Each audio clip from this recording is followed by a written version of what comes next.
蔣介石逃到台灣後，是不是就高枕無憂了？抗戰勝利後，老百姓本以為能過上幾天安生日子，可蔣介石偏不，悍然挑起內戰，結果民心尽失，仗是越打越崩。其實老蔣自己心裡也清楚，早在三大戰役開打前，他就嗅到了不妙的味道。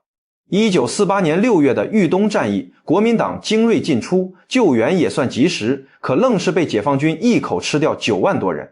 這一仗打完，雙方士氣簡直一個天上一個地下，我軍從此敢打必勝，國軍那邊卻成了驚弓之鳥，一個兵團都不敢單獨行動，救援時也畏畏縮縮。老蔣也是明白人，局勢惡化至此，他嘴上不說，手裡卻開始忙活起来。1948年10月，他悄悄派陳诚去台灣主持政務，琢磨退路。其實老蔣最初並沒把台灣當首選，他心裡還是想留在大陸的。他給宋美齡寫信說，政府絕不遷台，在日記裡也寫絕不遷都。可三大戰役一打完，能打的老兵幾乎拼光，天險長江也沒擋住解放軍的步伐，想靠新兵擔子在西南和東南沿海硬扛，誰都知道不现實。1949年5月，他終於在定海軍事會議上決定遷台，把5億美元黃金外幣、無數古玩字畫往台灣運，海空軍也調了過去。我黨也不是吃素的，新華社直接發布時評，中國人民一定要解放台灣，態度非常強硬。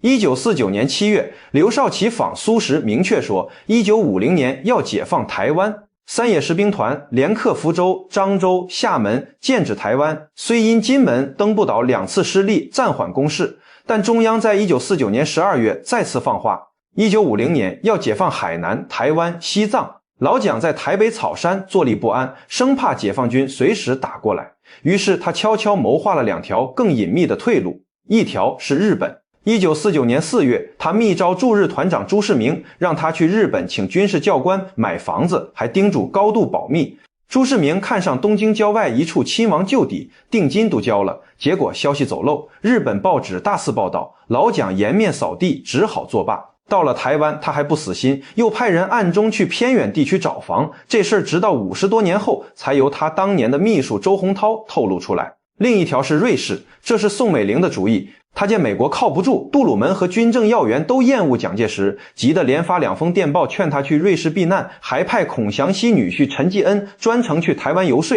說去休養一段時間。可消息不脛而走，何應欽的老婆王文香打牌時說漏了嘴，搞得台灣的高官人心惶惶。老蔣氣得夠嗆，直接對外說，就算台灣保不住，我就算去日本也不去瑞士。1949年底，毛主席訪蘇遭到冷落，美國趁機拉攏中國，杜魯門聲明承認台灣是中國領土，國務卿艾奇遜更是公開說國民黨被人民拋棄，這可把老蔣嚇得不輕。可誰也沒想到，1950年朝鮮戰爭爆發，杜魯門翻臉比翻書還快，突然說台灣地位未定，直接派第7艦隊侵入台灣海峽，新中國解放台灣的計劃被迫擱置，美國從此成為統一的最大障礙。對老蔣來說，這無疑是絕處逢生，讓他免於流亡海外的下場。可對國家而言，卻是骨肉分離的痛。兩岸同胞至今無法團圓，只盼着祖國能早日統一。